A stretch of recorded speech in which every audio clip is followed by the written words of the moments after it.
দুর্নীতি সেই পুরনো আমলেও ছিল, বিশেষ করে আপনাদের সাথে যারা আছেন। আর ক্ষমতাটা তখনই প্রমাণিত হয় আমাদের সমাজের আজকে এই 5ই আগস্ট ঘটলো কিংবা বিভিন্ন সময় যে আন্দোলন হচ্ছে, এগুলির মূল কারণটা কি? মূল কারণ হচ্ছে সমাজে এক ধরনের অবিচার আমরা লালন করি, এবং আমরা যত ধরনের অবিচার হাত দিই না কিন্তু প্রত্যেকটা অবিচারের পেছনের যে সিড, যে বীজ, সেটা হচ্ছে দুর্নীতি। তাহলে আমাদের সমাজের আমাদের প্রধান আকাঙ্ক্ষা কি? যে একটা ন্যায় বিচার ভিত্তিক সমাজ গঠিত হোক, এবং ন্যায় বিচার ভিত্তিক সমাজ যদি গঠিত হতে হয় তাহলে সেক্ষেত্রে সবার আগে দুর্নীতি একেবারে নির্মূল হবে সেটা আমি এখনো মনে করি না। দুর্নীতি সেই পুরনো আমলেও ছিল, হয়তো ভবিষ্যতেও থাকবে, কিন্তু দুর্নীতি আমরা অনেকটাই কমিয়ে নিয়ে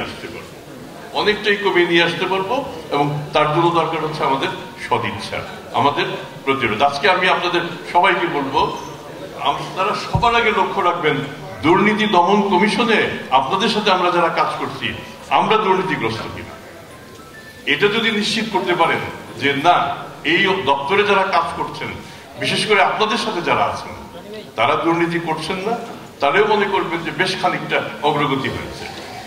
আমরা সেবাদাতা এবং সেবা গ্রহীতার কথা বলি, আমাদের সহকর্মীরা বলে গেছেন সংকটটা সেবা গ্রহীতাকে নিয়ে না, সেবাদাতাকে নিয়ে।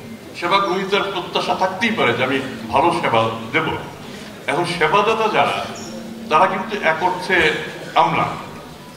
আমলাতন্ত্রের একটা বড় সংজ্ঞা হচ্ছে how not to make a decision, একটা সিদ্ধান্ত না নিয়ে কিভাবে আমি আপনাকে ঘুরাতে পারি।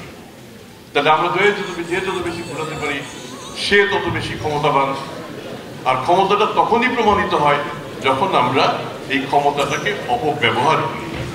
আমার বিশ্বাস, আমরা যদি ন্যায়ভিত্তিক একটা সমাজ প্রতিষ্ঠা করতে চাই তাহলে আমাদের এই ক্ষমতার প্রয়োগটা, যে ক্ষমতা যেটাকে আমরা অনুভব করি, সেই প্রয়োগটা আমাদের কমিয়ে নিয়ে আসতে হবে। ক্ষমতাটাকে মনে করতে হবে আমাদের দায়িত্ব।